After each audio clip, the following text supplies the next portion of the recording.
Hello everyone, FPL Raptor here and welcome back to another video on my YouTube channel. In today's video we have my Game Week 21 preview and I think it will be one of the most useful videos of the season. We're going to discuss the potential upcoming blanks and doubles. We're going to discuss Son and Salah replacements and should we be selling them. We'll also look at what to do with Trent Alexander-Arnold and much more. If you do get any use out of today's video, please do smash that like button. Make sure to subscribe as well. But without further ado, let's jump into it.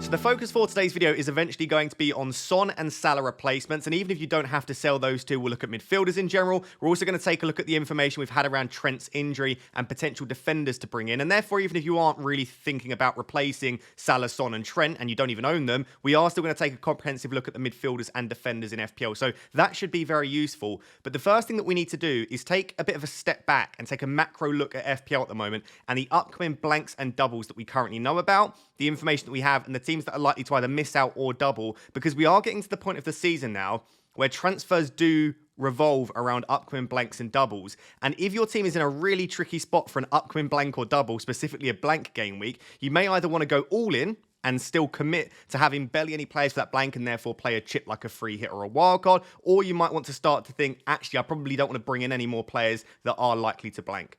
So this is the situation that we currently know. If you want to take a screenshot, feel free. I'm going to pose now. There you go. You can take a screenshot of the page and you can refer back to this.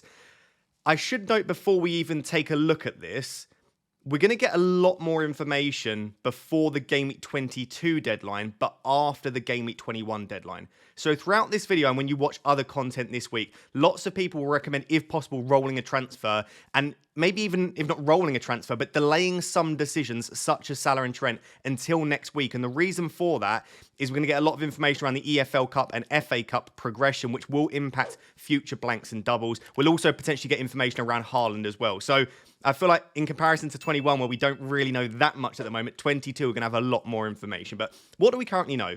The first potential blank or double that we have coming up is Game Week 25. Now, this is not confirmed, but there is a possible double for two different reasons. The first is that game between Man City and Brentford still needs to be rearranged, and because Man City often progress quite far in both domestic and European Cups, it means that they don't always have the slots at the back end of the season to have a double rearranged into. For example, a lot of other teams post-game at sort of 33, 34 have some free midweeks, but if the teams progress in these cups, they maybe won't have them. So with Man City and other big teams, there is a priority to try and reschedule the fixture in the current free midweeks that they have. So therefore, the Man City-Brentford fixture is likely to be rearranged soon, and Game Week 25 is a free midweek where that can go. So that is the first fixture that could go in there. And the second one is actually from Game Week 26, which we'll move on to in a second, between Liverpool and Luton. If that becomes a blank week, the most likely week where it'll be rescheduled, again, is 25 for the same reasons. Liverpool are in a lot of competitions at the moment, and they may not have a slot later in the season. So we could be in a position, and hopefully we'll have a bit more information around that before 22. At the worst, it will probably be before 23, or maybe 24. Hopefully not before 24. Hopefully it'll be before Game Week 22. But we could be in a position where Liverpool, Luton, Man City, and Brentford all double in 25. I think it's highly unlikely that we'll find that out before Game Week 21. In fact, we definitely won't on Liverpool and Luton. Very unlikely we do on Man City, Brentford. But do bear that in mind. Moving on to Game Week 26, this is essentially the EFL Cup final. So if Liverpool and Chelsea progress to the EFL Cup final, their fixtures for Game Week 26 will not go ahead because they'll be in the EFL Cup final, and therefore those two fixtures will need to be rescheduled. Now, I am recording this after the Chelsea-Middlesbrough game, which was only leg one. The semi-finals were across two legs, and Chelsea did lose. So now their chances of blanking in 26, along with Spurs, is significantly less likely because they now obviously have to overcome that deficit in the second leg. But you would still probably suggest that they are favourites to go through, despite how good Middlesbrough have been.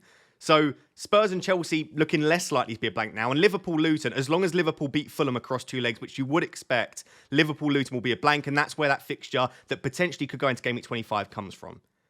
So again, we don't really know for 25 and 26 yet. And it's one of the reasons I say before the 22 deadline we will, because both legs would have taken place for the semi-finals before the Game Week 22 deadline. So we will know for a fact which teams, if any, do blank in Game Week 26. Hopefully that's clear. So they're the next two, is a possible double for Liverpool in 25, followed by a possible blank. that would make it very, very tricky to decide around the likes of Salah and Trent whether you want to have them or whether you don't. And that's where like chips such as free hit and wildcard do become quite useful. After that, we have a potential double in 28, but only if the double doesn't occur in 25, which is the Man City-Brentford game. Again, they need to try and reschedule this as soon as possible, especially if Man City beat Spurs in the upcoming FA Cup round, and also if they progress in Europe, which they probably are expected to do given they're playing Copenhagen. So I think game week 28 or 25 is very likely for that Man City-Brentford fixture to be rescheduled. So if it doesn't get rescheduled soon, let's say before around game week 23 into game week 25, I would say it's almost definite / fairly likely that it will be put into 28. So it won't obviously be both. We won't have a double in 25 and 28 for Man City. It'll be one of the two. We then have the confirmed biggest. So all of those aren't confirmed. 25, 26, 28, they are not confirmed. But from here on out, 29, 34, and 37, these are the confirmed biggest blank game week and then the biggest two doubles to come. So in game week 29, we have the confirmed biggest blank game week of the season, which could be up to about 12 to 14 teams potentially, but likely to be a little bit less than that. And the reason for that is it is the FA Cup quarterfinals, which will cause the blanks. Now, you would have seen a lot of people talking on social media about the fact that the draw wasn't very good for blanks and doubles in FPL. And the reason for that is lots of Premier League teams have drawn each other. The reason that isn't good for FPL in terms of lots of blanks and doubles is because obviously if they're playing against each other, less Premier League teams will progress. And if less Premier League teams progress, there are less blanks in 29. But 29 is definitely going to be a blank week. And therefore, if you like to use your free hit to be defensive and still with blanks, game week 29 looks like a pretty good week to do that. And then we have the two remaining double game weeks, which is game week 34 and game week 37. Game week 34 is likely / possible to also be a small blank. But there'll be more teams doubling probably than there are teams blanking. And then game week 37 is likely to be the biggest double game week of the season.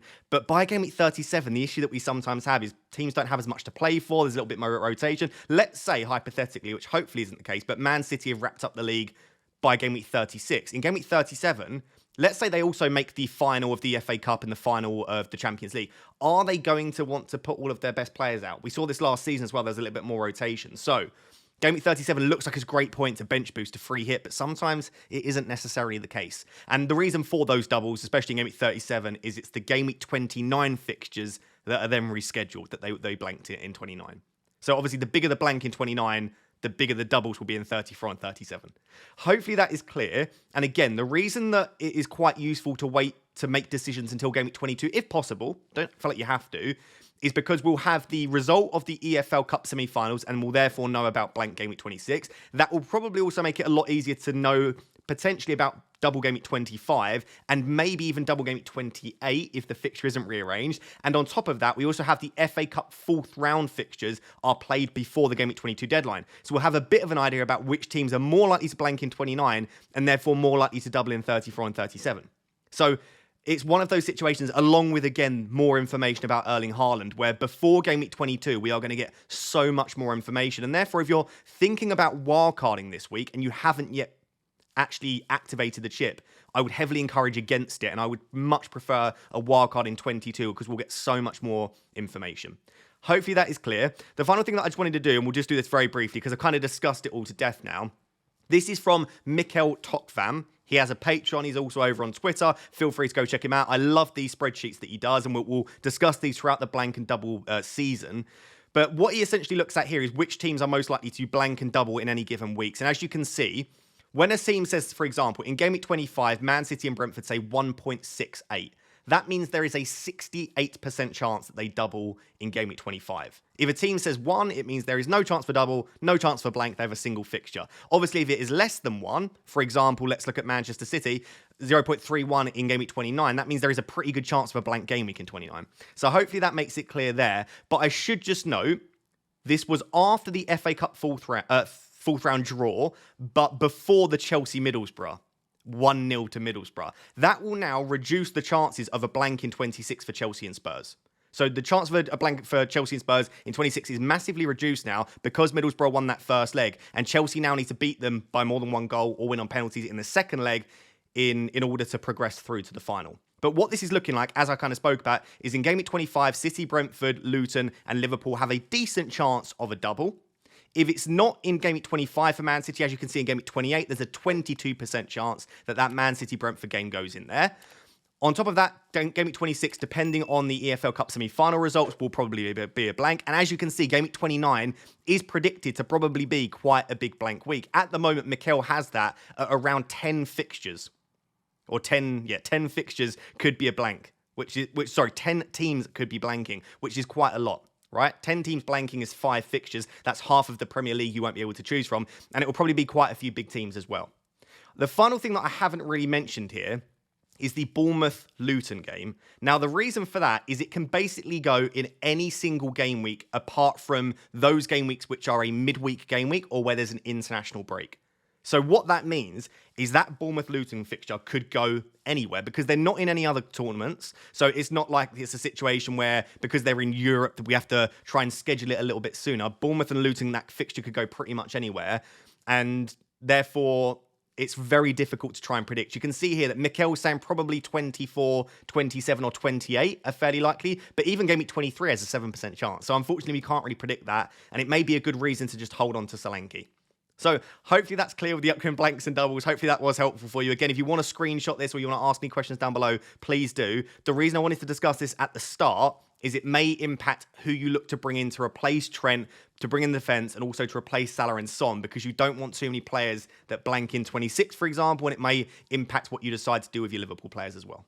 Right then, let's discuss the big daddy question, which is Salah and Son replacements, and just in general midfielders as well. So even if you don't have Salah or Son, or you've only got one, we're just going to discuss midfielders that I will be looking at the moment. And there are quite a few names here. I didn't really want to make the table much smaller than that, just so that it is viewable on mobiles, and if you're not particularly close to your screen. Again, always feel free to screenshot any of it if you want to keep it for later. Just make sure that I'm not pulling an ugly face.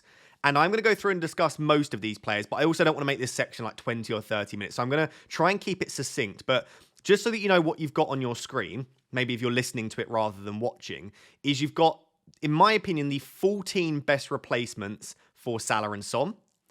And I've put a star next to the players, and I'll discuss those that are my favourite replacements for Salah and Son, of which there are 7. And the reason there are 7 is I've actually got my top 5, not including Palmer and Saka, because I think most people probably own Saka and Palmer anyway. If you don't, they would be my top 2, and I'll discuss why. So I've got Saka and Palmer as my top 2, and I've got 5 other options that I really like. But do bear in mind, everyone that I'm discussing here, these are my favourite 14. So even the 14th best option is still a good option for me. And then on top of that, as you can see in the text above my head, I've said that De Bruyne is not included in this list because he's not played any minutes in the Prem, and therefore I don't have any data for him. So the first player that we're not really going to discuss data-wise is De Bruyne, but I will discuss whether I think he's a decent option. And then I've got a list of some other players that I'm going to quickly run through that aren't even on this table, and I won't really mention because there are just so many potential midfielders that you can go for. Diaby, Douglas Luiz, Rashford, Martinelli, Bernardo Silva, Gibbs White, Ward-Prowse and Ben Rama. Whoever's on pens there, probably Ben Rama, is obviously going to be a decent option. The fixtures are decent. Neto looks really good post-injury. Gordon could still be a good option, especially post-Game Week 23. McNeil, Harrison, Alanga, Johnson. Kulusevski's a player that's not even on this list. So there are so many midfielders to choose from. I'm not going to be able to discuss all of them. But for me, the 14 that I'm going to look at here are the best replacements for Salah and Son. And the thing that I should note that I won't be able to discuss here at all is it's team dependent. And it's such a cliche saying in FPL content creation, but it really depends what are your future plans. Do you want to try and get Haaland back in one move? Or do you not want to take a hit for him? Or are you looking to potentially do something else next week? When are you looking at wildcarding, free hitting? How many players do you currently have that might blank in 26, that potentially looking likely to blank in 29? It really depends on what you want to do with your team. Because for some people, they maybe need a player. For example, I'll discuss my team quickly. If I want to bring Haaland back in one move next week, I have to bring in a midfielder less than 6 million. If I decide to commit to that, well, I can only choose the first 5 options on this list. So all of a sudden, if that's you in that position, then there's no point me talking about Bowen, Foden, Jota, etc. So it is completely team dependent, but let's take a run through these players. So I've currently got 2 players under the price of 5 million, and that is Sarabia and Garnacho. And I was really impressed by Sarabia's data when I was looking through it. And he's been getting pretty decent minutes as well recently as well. Across the season, hasn't played that much, but at 4.7, you can't really go wrong. And in comparison to Garnacho, his data is actually better. It's at 0.59 non-penalty expected goal involvement per 90. Across the last 6, it's 0.52. And I should just note, in this table, I've got their data across the season, which is that first column of non-pen XGI per 90, and I've got their data from the last 6. And you can see that Sarabia is good across the last 6 and across the season. Garnacho's an interesting one, right? Because across the season, his data is okay, but not great. It is decent for his price, but one of the worst on this list. In fact, it may well be the worst on this list. It is the worst on this list. So Garnacho's data across the season isn't great, but across the last 6, there's been a step up. He's at a 0.51 non-penalty expected goal involvement per 90. And if you've watched Manchester United, Garnacho has certainly improved. You can see here that according to Fantasy Football Hub, Manchester United have the second best fixtures over the next 5 to 6 game weeks. And therefore, there's a lot to like about Garnacho. Passing the eye test, getting decent chances to score goals. And he is, from a Manchester United perspective, definitely first choice. I would be extremely shocked if he is dropped at any point. I would go as far as saying he's nailed at the moment. He is so much better than the likes of Rashford and Antony. So I don't think, regardless of if everyone's fit or not, I can't imagine a situation where Garnacho doesn't start. So if you need an enabler, I probably do slightly prefer Garnacho to Sarabia, but don't overlook Sarabia.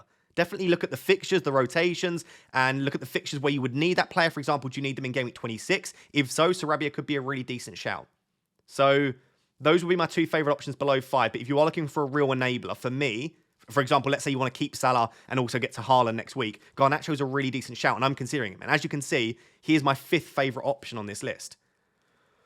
I'm then going to just very briefly do Palmer. If you don't have Palmer, Palmer's the replacement for Salah and Son for me. But there are a couple of things to note. The fixture run for Chelsea is starting to run out. As you can see here, between Game Week 21 and 26, according to Fantasy Football Hub, they have the 16th best fixtures in the league. So their fixtures aren't perfect forever now. And you do have to remember that a lot of the points that Palmer's got recently is with the nice set of fixtures. The other thing to note on Palmer is obviously with Nkunku coming back, it may reduce his minutes slightly. We don't really think that's going to be the case, but you just never know. With all of these players, maybe there will. But they've obviously got Jackson off to AFCON, so that impacts Palmer's minutes in a positive way. So I think that will be fine. The final thing to note is if Chelsea do turn it around in the second leg of the EFL Cup semi-final, and Chelsea do therefore blank in Game Week 26, you've got another player that you're adding there that blanks in 26. So I don't think this is the perfect time to be bringing Palmer in by any means, but I still think it's probably worth the risk. Maybe it's a player that you might want to maybe wait until 22, because then you will know about blank Game Week 26. But of course, the fixture in Game Week 21 is really good for Palmer. But I do still like him as an option. He would still be up there in my top 2 or 3 replacements for Son and Salah. Bailey, the data's great, but the minutes have never been so. And you can see over the last 6, there has been a massive drop-off in Bailey's data. 800 minutes he's played across the season, so not a massive sample size, but yeah, across the last 6, bit of a drop-off. I think there are better options with more nailed minutes that I would want to go for ahead of Bailey, but across the season, he's got the joint second best data on this list. So definitely a player that deserves to be in contention, but I think there are slightly better options for me. We then move to 3 of my favourite players, and actually they are my 3 favourite players to replace Son and Salah if we aren't talking about Palmer and Saka, which is Eze, Gross and Richarlison. I'll start with Eze. I do think Palace and Eze are better options for FPL if Elise's fit, and unfortunately he is injured for the foreseeable future, looking like it'll be a minimum of 4 weeks. And therefore, that is a bit of a negative. But the positive is that we didn't know whether Elise or Eze would be on penalties, because Elise recently took one when Eze had just come off the bench. And therefore, at least the positive now is that we know Eze will be on penalties. And his data across the season is decent. And we've seen that Eze can return, and he's pretty good for bonus points because he also creates quite a few chances for his teammates as well. And because Crystal Palace aren't very high scoring, Eze is usually good for some bonus points if he gets an attacking return. So penalties nailed, decent data, and a nice set of fixtures coming up after Game Week 21. If Eze had a better fixture in 21, I'd be so much more tempted. And one fixture shouldn't put you off, but when a lot of these moves might be a little bit shorter term, and I'm bringing in Eze for Arsenal away and I have to play him, it just doesn't feel very good. And so that is the main thing that's putting me off Eze. But if you can look past Game Week 21, I think he is up there as one of the best options from £6 million and below. And I've definitely got my eye on him if I want to make it easier for myself to bring Haaland back into my team in Game Week 22. Pascal Gross is, as you can see, my second favourite option to replace Salah and Son. It's such a non-FPL Raptor pick if you've watched my content over the last 2 years. And I am still a little bit unsure about this. Across the season, his data is actually not that great, 0.43. But that's actually okay, by the way. It's not terrible. But across the last 6 and even across the last 8, there's been a marked improvement in Gross's data. He sat at 0.63 non-penalty expected goal involvement per 90 over the last 6. You can see that Brighton have the best fixtures in the league, and I would say comfortably from game week 21 to 26. Their run of fixtures coming up is absolutely brilliant. And therefore, I kind of want a Brighton attacker. And obviously, the very obvious option is João Pedro, but I don't really have a forward spot. And I do have now at least 2 midfield spots. So I'm looking at Pascal Gross at that price. He's a nice enabling price, makes it again easier for me to get back to Haaland. And the other thing that I love about Gross, as well as being absolutely nailed with really good data recently, is when João Pedro's not on the pitch, and that is quite often, even if he starts, he comes off early, that means that he'll be on penalties. So he's on set pieces, penalties when João Pedro is not on the pitch, nailed on with good data and the best fixtures in the league. So there is a lot to like about him, but he's quite uninspiring given that he's not an overly attacking player in the normal sense. We'll move on to Richarlison in a second, but Gross isn't going to score you tap-ins. Gross isn't going to get you tons and tons of shots in the box. But what he does do is return on a consistent basis. And therefore, he has to be considered as one of the best replacements for me. There's very little to dislike about him. We then move on to my favourite option to replace Salah and Son. And I find this difficult because he was comfortably my favourite option. But there is something that's putting me off now, and that is Timo Werner. So I'm talking about Richarlison here. Just so easily the best data on this list. You can see here that across the season, he's got a 0.7 non-penalty expected goal involvement per 90. In the last 6, that is now a 0.89 non-penalty expected goal involvement per 90. I mean, there's just no one that gets close numbers-wise. And the other reason that no one gets close is most of that data is made up through expected goals. He's not very creative at all. He is an absolute big chance magnet from a goal perspective. He's like Darwin, but I suppose like Darwin, Richarlison's finishing does leave a lot to be desired sometimes. But I just think I look at that data and I'm like, how is he not the obvious replacement? The concern is Timo Werner has now been confirmed. I don't know if he'll be available for Game Week 21. I assume he will be. And therefore, immediately, you've got another player chucked in that could start. Now, whilst Maddison and Son are both out, you could see a front four almost of Brennan Johnson, Richarlison in through the middle, Kulusevski on the right, and then Werner in the 10, or potentially Kulusevski in the 10, and then Werner or Richarlison out wide and the other one through the middle. So you could see a number of variations where all 4 of those attackers start.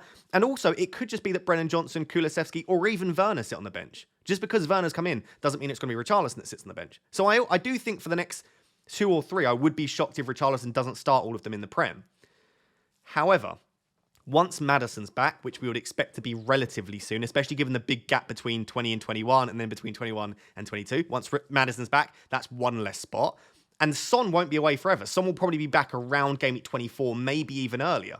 So that's 2 more players. And when you get everyone back, assuming everyone can stay fit, and we're looking towards 24, 25, at that point, Richarlison could be a major issue. And then on top of that, again, if Chelsea do progress to the EFL Cup final, Richarlison is going to blank in 26. So it's a really tricky one for me because if I just look at the data, and even like if you say you don't watch football because Richarlison's bad, I've seen so many comments like that. I don't care. Like the amount of chances he's getting, he will convert, and he has been as well this season. I love him as an option. I can't look at that data and not want to bring him in, but there are a few doubts around it, especially potentially blank game at 26, and also Werner taking significant minutes off of him. I'd love to know what you think down below of Richarlison because he is a tricky one. You've then got the 2 Liverpool mids. I'll keep this fairly short. I prefer Jota to Diaz, despite me thinking that Diaz will get better minutes. If I was to predict how many minutes they'll get over the next 6, or let's say until Salah comes back, I'd put Jota at like 55 to 60 minutes average. I think he'll start 3 of the next 5, but he's not going to get 90 minutes. But he is very good off the bench in the games that he doesn't start. Diaz, I would put at more like 65 to 70, maybe even a little bit higher. I think he'll start like 4 of the next 5. I don't think either start all 5, and I don't think they get enough minutes when you look at their data and the fixtures to justify picking them over some of the other players. But if I were to, it's always going to be Diogo Jota.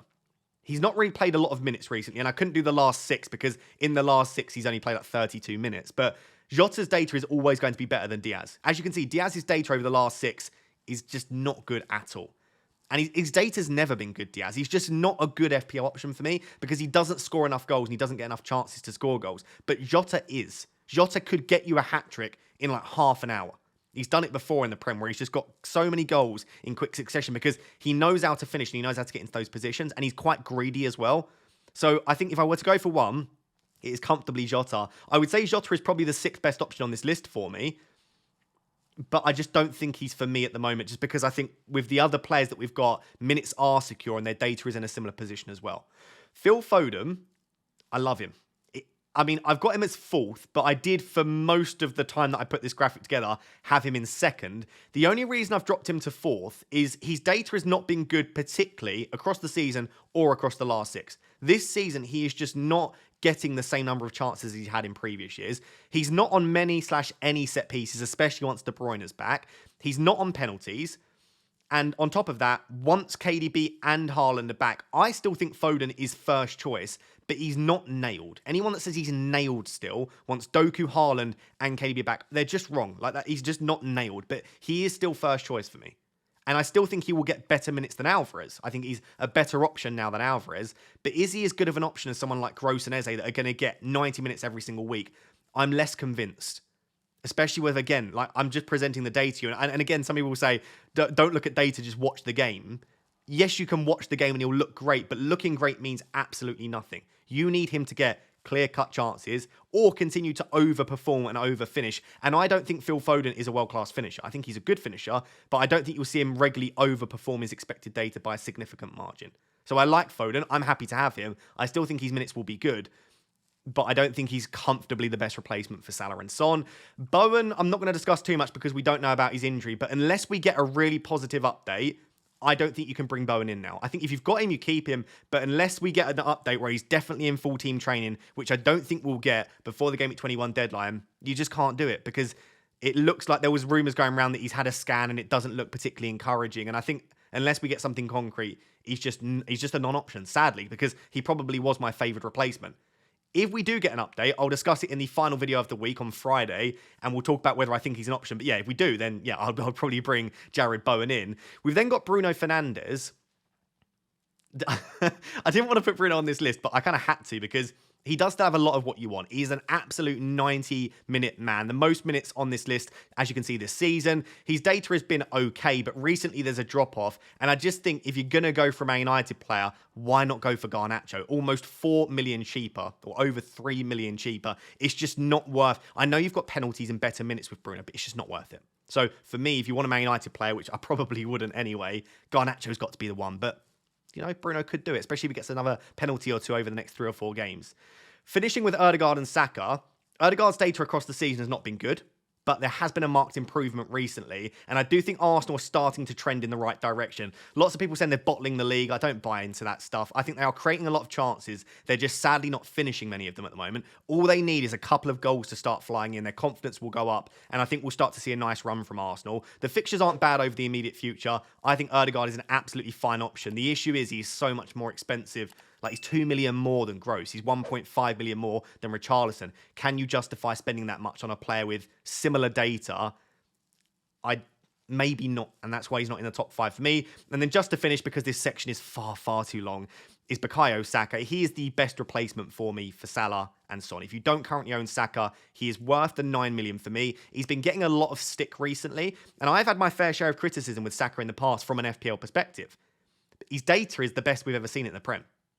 And for me, considering the consistency that Saka's shown, considering he's on set pieces, nailed on, also first choice penalty taker for Arsenal, with the best data we've ever seen in the Premier League, you've got to have him. I mean, that data is unreal. 0.63 across the season, 0.71 across the last 6. In fact, in the last 6, when he's been blanking a lot, he's actually shown the best data we've seen from him this season too. So for me, Saka is just brilliant. I want him in my team. He's, at the moment, my captain for Gameweek 21 as well. So I think if you don't currently own him, it's not too late. And I think he is, in comparison to Ødegaard, I think he is worth the price tag. So, to recap that extremely long section, hopefully you're still with me. If you are, drop a like, make sure to subscribe. I think Saka and Palmer still are clear. The reason that maybe Palmer is less clear is mainly around the possibility of a blank Gameweek 26, which we won't find out until after the Gameweek 21 deadline. Outside of that, I think all 14 options here are great, but Richarlison, Gross, Eze, Foden, and Garnacho would be my top 5. Let me know down below, are you selling Salah? Are you selling Son? And who are your replacements for Gameweek 21? So if you haven't yet seen, unfortunately, on top of everything else we're dealing with, such as Salah and Son going off to their tournaments, Trent has picked up an injury and will be out for 21 and possibly longer. So to read out the full quote, first of all, some not that good news. Trent hyperextended his knee during the last game, so he has a little tear and this isn't like a proper tear, we're talking like a micro tear here, in the lateral ligament of his knee and will need time to recover. He had a scan and he will be out for a few weeks. So let's see after that. He will get some rest and then hopefully he can come back to where he was. Now, I don't want to hypothesize too much.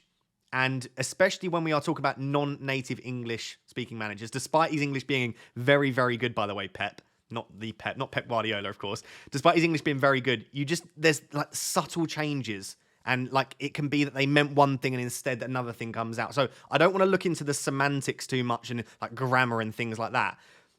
I don't think that he'll be back for 22 based on the injury, but also the way he's worded it. He'll be out for a few weeks. He'll get some rest. I'm assuming he doesn't mean like a week. Let's say he gets 2 to 3 weeks of rest. He's not just then going to go from 2 to 3 weeks of rest to then just training with the first team. I think that more likely, and remember that 23 is a midweek deadline. If he misses 22, there's a good chance he misses 23. I know they're big games for Liverpool, and he probably will be rushed back if they can. I wouldn't be surprised if it's 24 that we get Trent back for. Now, that still doesn't mean sell him. And again, I'm just guessing at this stage. He could well be fine for 22. It's almost 3 weeks until their game against Chelsea in Game Week 22. So he could well be fine for then. But even if he's back for 24, it doesn't make him a sell. Because the issue we've got is 24, he's got Burnley at home, which is a great fixture. And then in 25, if, again, Liverpool do make it to the final and that game is rescheduled, they're going to have a double game week of Brentford and Luton. Do you want Trent for 3 games against Burnley at home, Luton at home, and Brentford away, including a double game week where he's honestly even a genuine captaincy shout? You're going to want Trent for those fixtures. So selling him does create a bit of an issue if you want to bring him back in. So if you can tuck him on the bench, that is immediately a fine option. I think you've got 3 options with Trent, because I think that, especially given that the likelihood that they do have a double in 25, not confirmed, but possible. If that is the case, you're going to want probably both Salah and Trent, but at the very least, you're going to want one. You don't want to go into that game week without Salah and Trent. It would be an absolutely horrific game week for you. And I guess option 4 here is that you just free hit in 25, or you just don't worry about this stuff and you just say that worst case scenario, if all of these things do occur, I'll just free hit. But as we spoke about, 29 is the biggest blank of the season and 37 is the biggest double of the season. So maybe you want to play the free hit to deal with blank 29 or to attack double game week 37. But let's say that you don't really want a free hit in 25, and let's say it does go ahead the way we're expecting it to. I think you've got 3 options with Salah and Trent. I think option 1 is you sell Trent, which allows you to keep Salah whilst also buying Haaland. And what I mean by that is if you do, let's say Trent to a defender below 5 million, that may well give you the funds required to bring in Haaland next week for Solanke, Alvarez, Darwin, whoever it is, but leaving Salah on your bench. And I think if you don't sell Salah in 22, you probably hold him through. So selling Trent may allow you to keep the best player, or at least the best midfielder in the game, and arguably the best captaincy option for 25. So I like selling Trent if it does allow you to hold on to Salah. But there's no confirmation that we even get Salah back for the first game of 25, especially if Egypt do win AFCON. So there's a risk there that you sell Trent to keep Salah, but then you don't even end up getting Salah back when you want him. The other option is that you actually decide to sell Salah and keep Trent. You just say, do you know what? I don't think Trent's going to be out for long. I'm going to sell Salah, keep Trent tucked on my bench, and then I'll have the funds to get Haaland next week. The final option is that you actually try to keep both of them until Game Week 22, because again, we will get information around a few things. Firstly, we'll get information around whether they blank in 26, and therefore whether they are likely to double in 25. We'll also get information around their progression to the next round, potentially, of the FA Cup, which will impact blank Game Week 29. And we'll also get a little bit of information around how Egypt are performing at AFCON. So we will get a lot of information for both Trent and Salah between 21 and 22. And therefore, if you are in a position to bench both Trent and Salah and maybe sell Son and another player instead, I don't think that's a bad option. Sadly for my team, I just don't think it makes sense for me, given the other issues that I have, to keep both Trent and Salah. So I think I have to make a commitment this week to probably sell one of them. And I am leaning at option 1 at the moment. I am leaning to sell Trent and keep Salah and hope that we get Salah back in 24 and hope that we do indeed get that double in 25. And then I'll have to think about what I do for blank game week 26 when it comes. That's the potential plan at the moment. But loads of hypothesizing based on blanks and doubles that we don't even know will happen yet. That's what I think around Trent. I don't think it's a bad time to sell him. He's not going to play in 21. even if he plays in 22 and 23, very low chance for clean sheets, especially in 23. And then he also probably blanks in 26 and maybe in 29. So, I mean, between 21 and 29, he's going to miss potentially 5 fixtures. So it's not a bad time to sell him. I'm probably leaning that way myself. Let's see if we get any further updates this week. And if we do sell him, or we need some defenders, let's take a look at some potential replacements. So I've tried to keep the replacements for Trent, or just defenders in general, fairly simple, because there are so many defenders that you can choose. And on top of everything that I've already said, defenders in particular are very team dependent, because the defenders you already own may affect the times that you need other defenders. For example, let's say that in fact Chelsea and Liverpool do go to the final of the EFL Cup, and you've already got Porro, Gusto, Colwill and Udogie. I doubt you have double Chelsea and double Spurs, but you're looking at 4 players that blank in 26 already. You probably don't want to bring in another player that blanks, for example, a Luton or Liverpool player. And again, we won't unfortunately know that before the 21 deadline, but still, it may impact the decisions that you make, and also pricing as well. Again, you might not have up to 5.7 million to bring a player in. But these are the top replacements for me. I think Doughty is probably, or Doughty, people seem to pronounce it either way. I'm going to go Doughty because I think it's that. 4.4 million, outrageously good attacking data, but Luton aren't going to keep you many clean sheets. And whilst defenders getting attacking returns is great, and he's had a lot of attacking returns this season, been very, very good, you do also want some clean sheets. And as you can see here, across the season, they are the worst defence in the league, Luton. And whilst they are slightly better at home, and you can try to play them in those fixtures, they're still not a great defence at home. They're still middle to bottom half of the table for expected goals conceded. So I don't think that Luton are necessarily a defence you want to invest in, but his data is so good and his price is so good that it's probably worth it. And again, Luton are likely to have 2 double game weeks coming up. They've got the fixture to rearrange against Bournemouth and then the probable fixture to rearrange against Liverpool at some point. So they're probably going to have a double in 25 is the way we're predicting it. And then a double at some point against Bournemouth. And if that falls in a really good week, you may even look to captain Doughty. Who knows? But at a cheap price, I think he's pretty good. Between sort of 4.4 and 4.9, there are loads of defenders that you can choose from. I think a Crystal Palace, Wolves or Brentford defender would be my favourite option. The reason I've got Pinnock on here is he has carried attacking threat at points. But I didn't actually realise for non-penalty expected goals conceded, Brentford are actually the 4th best defence in the league this season. So I think when we're looking at, yes, Brentford's fixtures aren't perfect coming up. They've actually got quite a difficult run, and it may well depend on the fixtures and the weeks that you need that player.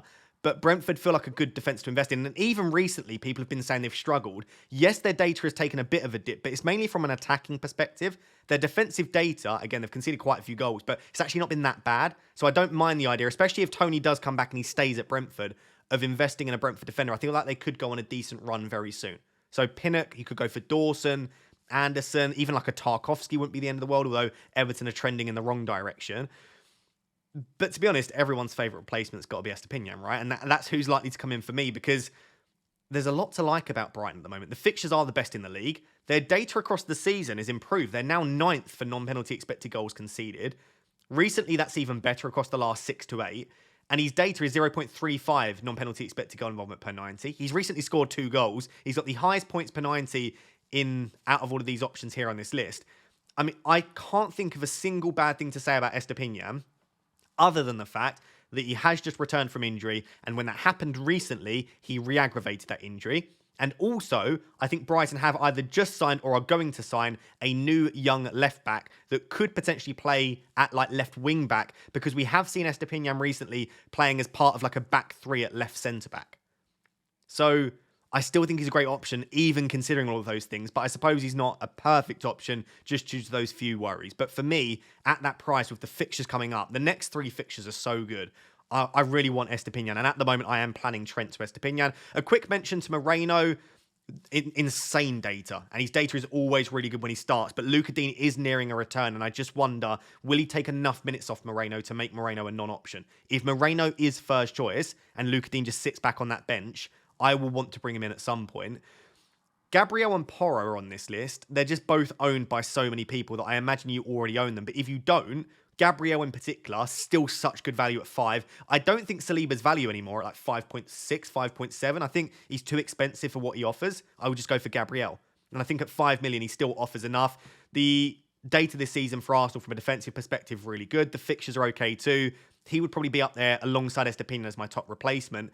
Porro, I think, is still great, But he is getting expensive now. The fixtures aren't ideal for Spurs, and they're just not keeping clean sheets. But he still would be up there again as one of my favourite replacements. And then actually Carl Walker, given that they don't have a blank in 26, but they have a probable double in either 25 or 28, with Walker, you're probably going to get extra fixture at some point. And the clean sheets are looking more and more likely for City at the moment. They're getting a lot of their key players back as well. I think this is the time now where we expect City to go on a nice run.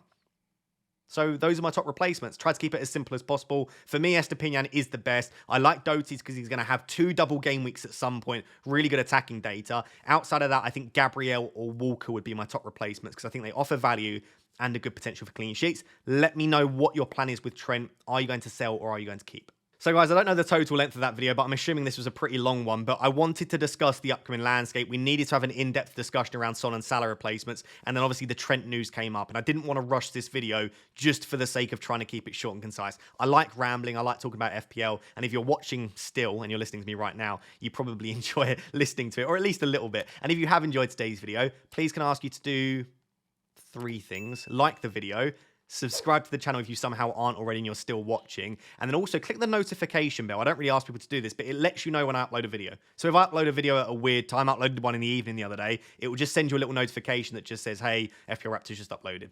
Thank you very much for watching. Until next time, thank you very much. Bye-bye.